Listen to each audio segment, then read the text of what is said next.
Hello friends, welcome to my YouTube channel. देखिए, आज मैं क्लास 10th के मैथ्स के ऑल टॉपिक के सभी फार्मूले को एक ही वीडियो में बताऊंगा ताकि आपके सभी टॉपिक का वन शॉट में रिवीजन हो सके। तो आइए देखते हैं। तो देखिए, ये सबसे पहले टॉपिक का है जो कि रियल नंबर है। इसमें केवल एक फार्मूले यूज होते हैं जो दो संख्याओं का एचसीएफ और एलसीएम से रिलेटेड होता है।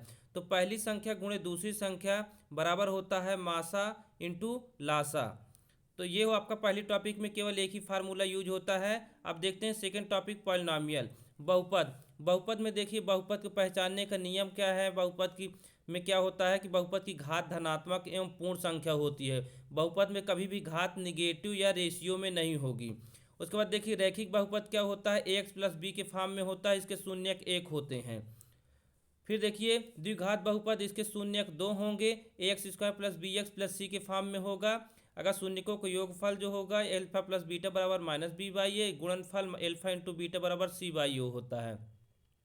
द्विघात बहुपद का सूत्र देखिए, x square minus alpha plus beta into x plus alpha into beta होता है। इसी तरह देखिए, त्रिघात बहुपद का तो व्यापक रूप A X cube plus B X square plus C X plus D, जहाँ A not equal to zero तथा घात इसकी तीन होती है, शून्यकों की संख्या तीन होती है। योगफल देखिए, इसी तरह एल माइनस बी बाई होता है, दो दो शून्यकों का गुणनफल सी बाई ए होता है, और शून्यकों तीनों को मिला के गुणनफल जो होता है माइनस डी बाई होता है। पहला माइनस, दूसरा प्लस, फिर माइनस में होता है।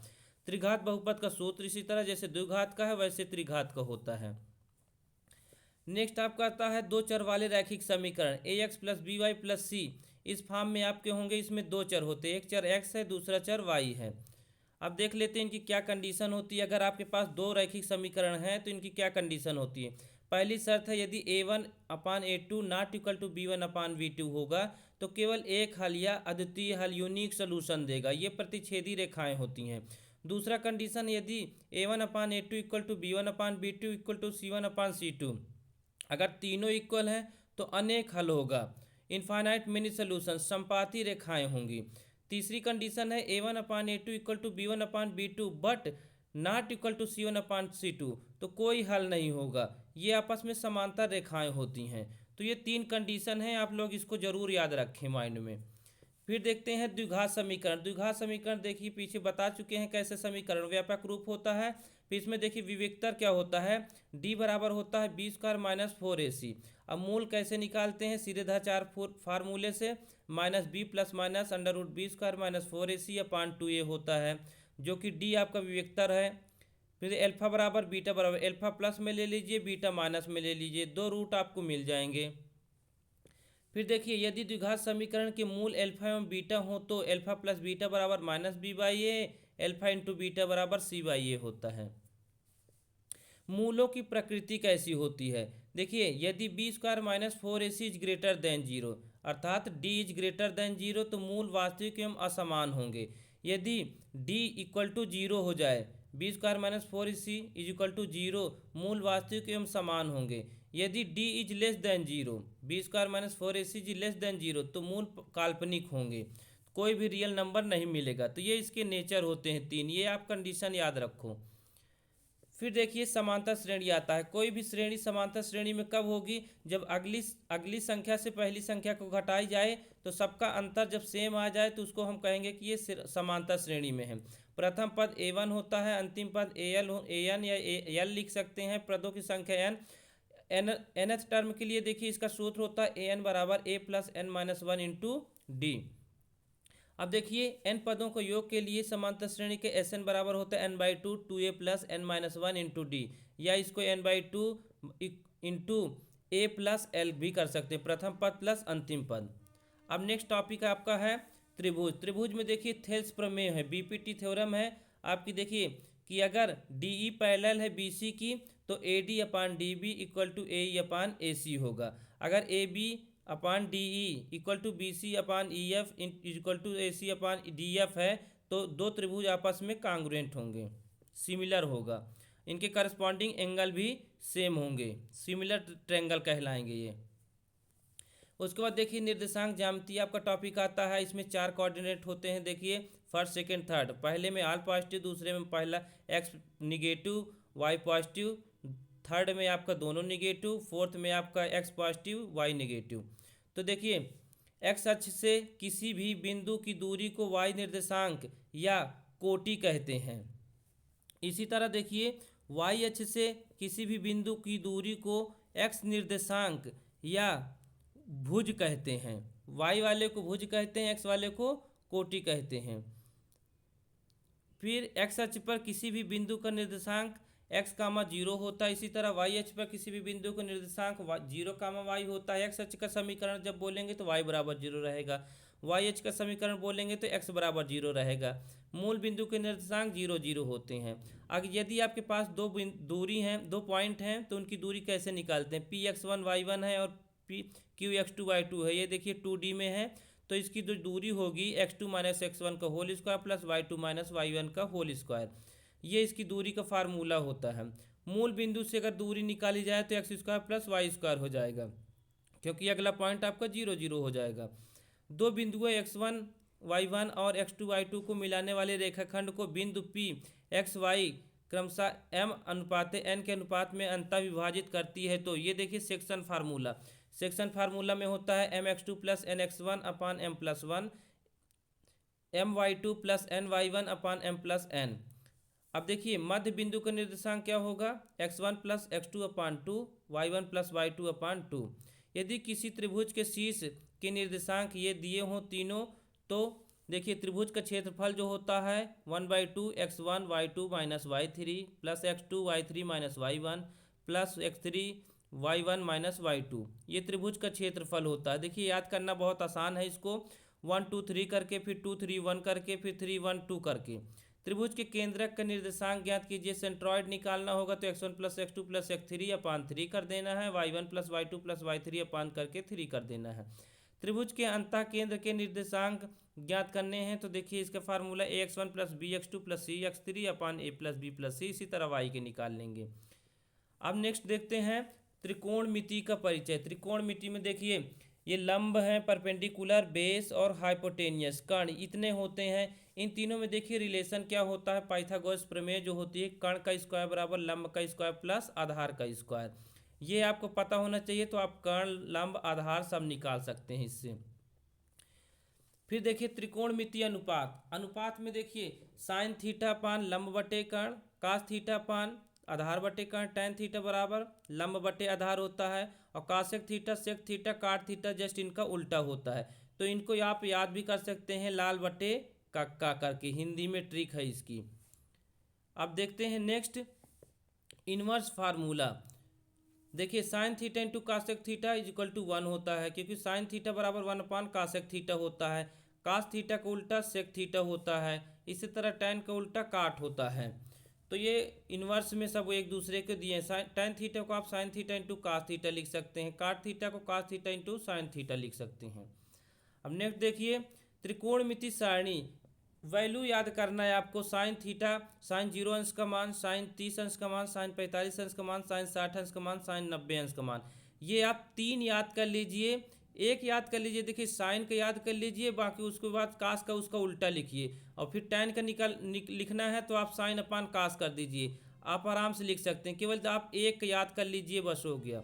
बाकी आराम से कास को उल्टा कर दीजिए साइन को, और टैन को साइन अपान कास कर दीजिए। अब बाकी जो उल्टे होते हैं, ये काट थीटा टैन का उल्टा होता है, सेक थीटा आपका कास को उल्टा होगा, कासेक थीटा आपको साइन को उल्टा कर देना है। इस तरह से आप इसको याद कर सकते हैं आसानी से। फिर देखिए ट्रिग्नोमेट्रिक आइडेंटिटीज, कुछ समीकरण हैं। Sine square theta plus cos square theta is equal to 1 होता है। फिर देखिए sec square theta minus tan square theta is equal to 1 होता है। फिर थर्ड है आपका cosec square theta minus cot square theta is equal to 1 होता है। बाकी ये सब उन्हीं से बने हुए हैं, इनका कोई रोल नहीं है। आप ये 3 मेन है, आपको ये तीनों याद होने चाहिए बस। नेक्स्ट आपका आता है पूरक कोणों का त्रिकोणमितीय अनुपात। ये देखिए साइन 90 माइनस थीटा बराबर cos theta, cos 90 minus theta बराबर sin theta, tan 90 minus theta बराबर cot theta, cot 90 minus theta बराबर tan theta, cosec 90 minus theta बराबर sec theta, sec minus 90 minus theta बराबर कासेक थीटा। आपके syllabus में ज़्यादा नहीं है, केवल 90 का चेंज है। नहीं तो ये अभी मतलब इंटर में आपको ये सिखाया जाएगा कि कहाँ पे ये चेंज होता है, कहाँ पे नहीं चेंज होता है। उसके बाद देखिए आता है आपका नेक्स्ट टॉपिक सर्किल, वृत्त। किसी वृत्त पर अनंत स्पर्श रेखाएं खींची जा सकती हैं। किसी पर वाह्य बिंदु से केवल दो स्पर्श रेखाएं खींची जा सकती हैं और दोनों स्पर्श रेखा की लंबाई समान होती है। कोई स्पर्श रेखा तक को केवल एक बिंदु पर स्पर्श करती है। वृत्त को केवल एक बिंदु पर स्पर्श करती है। उभयनिष्ठ स्पर्श रेखा, ये देखिए तीन स्पर्श रेखा खींची गई है। ये देखिए दूसरा पॉइंट में दो स्पर्श रेखाएं खींची गई है। तीसरे में देखिए एक टेंजेंट है और देखिए चौथे में देखिए चार टेंजेंट लाइन है। इस तरह से अब आपका आता है वृत्त से संबंधित क्षेत्रफल। देखिए वृत्त का व्यास डी जो होता है वो त्रिज्या का दुगुना होता है। वृत्त का क्षेत्रफल पाई आर स्क्वायर। वृत्त की परिधि 2 पाई आर। अर्धवृत्त की परिधि पाई आर प्लस 2 आर होता है। अर्धवृत्त का क्षेत्रफल आधा कर देना है। वृत्त के चतुर्थांश का क्षेत्रफल 1/4 कर देना है। वृत्त का वलय का क्षेत्रफल pi R square minus pi R square कर देना है। फिर देखें त्रिज्यखंड का क्षेत्रफल pi R square theta upon 360 करना है। फिर दीर्घ त्रिज्यखंड का क्षेत्रफल pi R square 360 minus theta upon 360। चाप की लंबाई pi R into theta upon 360 कर देना है। तो देखिए फिर उसके बाद देखिए इनका ज़्यादा यूज इसमें दीर्घ वृत्तखंड का क्षेत्रफल, वृत्त का क्षेत्रफल माइनस लघु वृत्त का क्षेत्रफल के समबाहु त्रिभुज का क्षेत्रफल बराबर होता है √3/4 ए स्क्वायर। समबाहु त्रिभुज का परिमाप जो होता है वो 3a के बराबर होता है, 3 इंटू भुजा। उसके बाद देखिए समबाहु त्रिभुज के शीर्ष लंब की ऊंचाई जो होती है √3/2a होती है। वर्ग का परिमाप 4a, वर्ग का क्षेत्रफल a स्क्वायर, वर्ग का विकर्ण √2a। आयत का परिमाप 2 लंबाई प्लस चौड़ाई होती है। आयत का क्षेत्रफल लंबाई गुणे चौड़ाई होता है। आयत का विकर्ण जो होता है वो अंडर रूट लंबाई का स्क्वायर प्लस चौड़ाई का स्क्वायर होता है। अब आपका आता है नेक्स्ट टॉपिक पृष्ठीय क्षेत्रफल और आयतन। देखिए घन का आयतन बराबर भुजा का क्यूब। घन का वक्र पृष्ठीय क्षेत्रफल 4a स्क्वायर, टोटल वक्र पृष्ठीय क्षेत्रफल होता है 6a स्क्वायर। घन का विकर्ण √3a होता है। घनाभ का आयतन होता है LBH, लंबाई गुणे चौड़ाई गुणे ऊंचाई। घनाभ का वक्र पृष्ठीय क्षेत्रफल 2l + b × h होता है। इसी तरह घनाभ के संपूर्ण पृष्ठ देख लीजिए। घनाभ का संपूर्ण पृष्ठ होता है 2lb + bh + hL। घनाभ के विकर्ण जो होता है √l² + b² + h स्क्वायर। उसके बाद देखिए बेलन, नेक्स्ट टॉपिक है बेलन। बेलन का आपका है पाई आर स्क्वायर एच बेलन का आयतन। बेलन का वक्र पृष्ठीय क्षेत्रफल 2 पाई आर एच। बेलन का संपूर्ण पृष्ठीय क्षेत्रफल 2 पाई आर आर प्लस एच होता है। उसी तरह देखिए शंकु का आता है। शंकु का आयतन 1/3 पाई आर स्क्वायर एच। फिर शंकु का वक्र पृष्ठीय क्षेत्रफल पाई आर एल। संपूर्ण पृष्ठीय क्षेत्रफल pi R L plus R होता है। उसके बाद देखिए गोले का आयतन 4/3 पाई आर क्यूब होता है। फिर देखिए गोले का संपूर्ण पृष्ठ और वक्र पृष्ठ सेम होता है 4 पाई आर स्क्वायर। उसके बाद अर्धगोले का आयतन देखिए 2/3 पाई आर क्यूब होता है। अर्धगोले का वक्र पृष्ठीय क्षेत्रफल 2 पाई आर स्क्वायर। अर्धगोले का संपूर्ण पृष्ठीय क्षेत्रफल 3 पाई आर स्क्वायर होता है। शंकु के छिन्नक का आयतन, शंकु के छिन्नक का आयतन 1/3 pi H R square plus R small R square plus R R होता है। शंकु के छिन्नक का पृष्ठीय क्षेत्रफल pi L R plus R होता है। इनका यूज ज़्यादा नहीं होता है, आप मेन सिंपल याद रखें बस। उसके बाद आता है आपका देखिए स्टैटिक्स, सांख्यिकी। सांख्यिकी में देखिए अवर्गीकृत आंकड़ों के लिए क्या होता है, माध्य बराबर होता है सभी राशियों के योग अपान राशियों की संख्या। परिसर जो होता है रेंज उच्चतम मान माइनस न्यूनतम मान होता है।